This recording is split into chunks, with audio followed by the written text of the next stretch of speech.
hey, Ma, I'm a performer. We believe the opposite of what you say happens. So you don't say good luck, you say break a leg. And she's like, all right, I'll get it next time. And next time, she called me. She goes, hey, Raj, tonight, break your leg. I was like, that ain't it. That's not the thing. You told me just a second ago that you're coming up on 10 years as a comedian, and that all started at a chance open mic night. Right. How does that happen? I was at, I think it was called Springfest down in Fayetteville with a buddy of mine.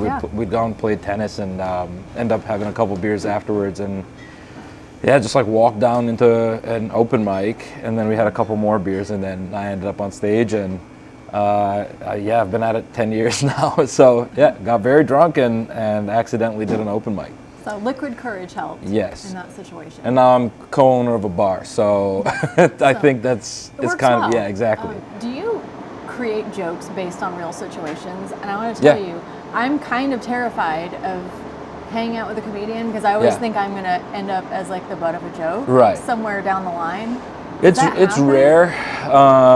That happens a lot. Like I have, just a lot of my material comes from stuff that's actually taken place. Like my dad and I, when I first shaved my head, I was scared to do it, so he's like, I'll do it with you, and then I did it, and then he's like, yeah, I'm not doing that. So that's a real thing that happened. But a bunch of it, like especially in my last hour, is just all real.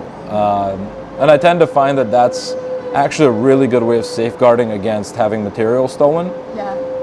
It's just so specific to something that happened in your life that it's hard to A, have it stolen, and B, also even by accident write a joke that's similar to another comedian's sort of parallel thinking occurring. So I told you about living in Arkansas. It's super interesting. When I first moved there, I had a buddy named James. I used to live in Jersey. Jersey sucks. My buddy James, he's like, what town are you going to live in? And I was like, I don't know. And he's like, all right, well, go look at the Facebook page for the police department of the city that you were thinking about living in, and look at what crimes they're investigating. And that's why I chose not to live in a town called Springdale, Arkansas, which is a lot like the east side of Cleveland. And that's why I also chose to live in a place called Bentonville, which is a lot like Bay Village. So you're in Bentonville. You came to Bentonville in 2013. You've been back and forth a little bit. But you can see Bentonville and Northwest Arkansas threaded through your comedy. Sure.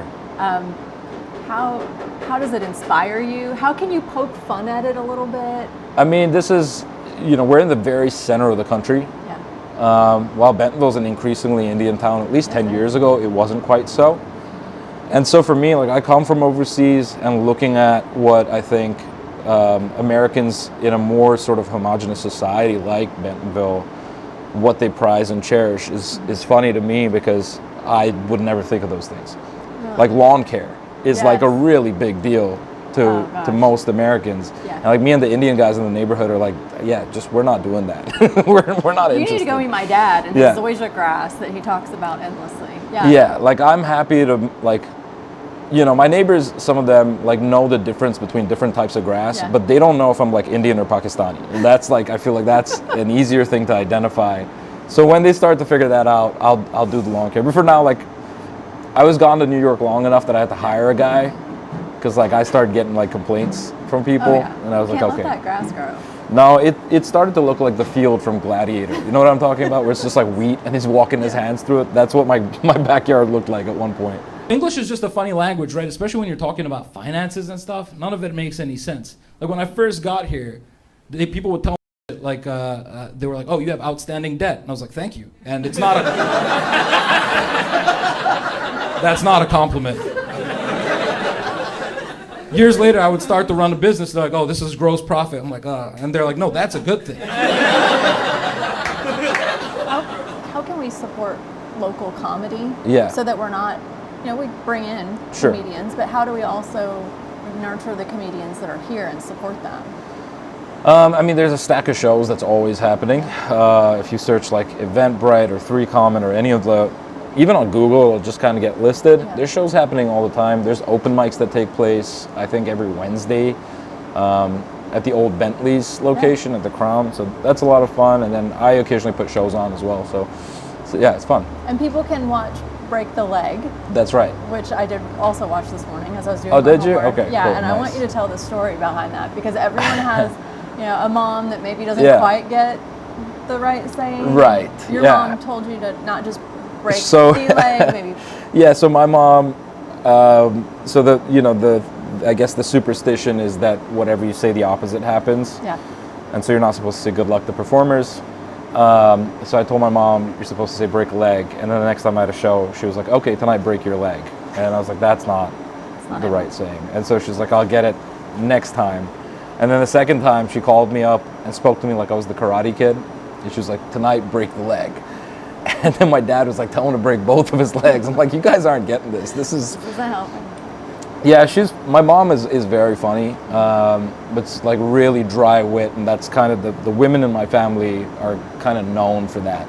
And my dad's side of the family is very, like really goofy bunch of guys. So yeah, I get both sides. You got a good combination to make a comedian.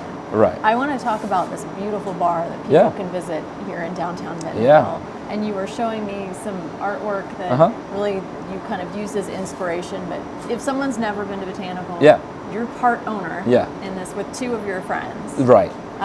What can they find? What can they experience? You guys always have cool events going on here. Yeah, so tons of like live plants. Everything in here is real. We show a bunch of soccer and international sport. The actual assortment, because I'm from India, Alan is from the UK, and then Alex is like a mix, but he originally from Micronesia, a little island called Yap, and then Michigan before this. But so we have international backgrounds, and that's reflected in the assortment. So a lot of international wine and beer and cocktails, but we use sake as a base instead of liquor. Nice little dog run in the back, and then obviously tons and tons of events. So I'm looking behind Raj. There's a big garage door. Yeah. The sun's pouring in. You've got just beautiful ambiance in here. So yeah. I hope people come and visit. How can they watch Break the Leg? Break the Leg. It's on Tubi for free, but if you want to buy it, you can buy it on like Amazon Prime, Apple TV Plus, Google Play Store, I think, all of them, and YouTube TV. So it's out there. Yeah, go watch it. And I think I'm going to shoot another special a little bit later this year. Here So in we'll Bentonville see. or somewhere else? I don't know yet. I've looked at 2 or 3 spaces, but I want to make it really small, intimate, and kind of politically focused. Yeah. And just, we'll see how it plays out. But it's tentatively called the Sparrow. Raj, thanks for Thanks for coming in. inviting me into your awesome bar. Yeah. Cheers. Cheers.